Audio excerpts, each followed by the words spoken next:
guys, if your window don't roll down, so if your window not rolling down over here on your passenger side, it's your switch. Pop this right here. Then you want to take this right here. You want to take a nail or whatever you want to do. Just gently just pull up on this right here. Gently just pull up right there. Just pull up on it. That's one out. That's two out. And you just turn it around this way, guys. And just gently put your fingernail or something in between there, like that, and then you pull it out. And then look. And then you just take the switch off right here. Oh, this the old switch. This is why. Look how dirty and corrosion it is.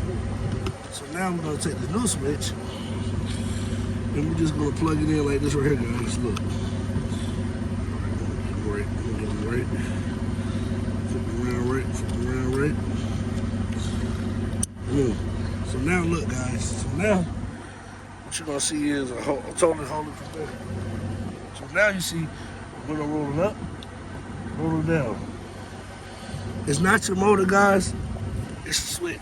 Best believe it's a switch. Not your motor, man. Trust me. So now you want to put this back. So easy and simple, just like this right here. Watch this, guys.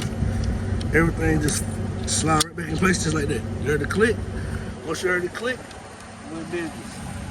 Now you just go down like this right here. Put it back in place like this right here. Yep. And now everything working. Driver's side, working. Go up and down, working. You all good to go. Before you take your door panels off, try the switch, please. Trust me, this ain't time.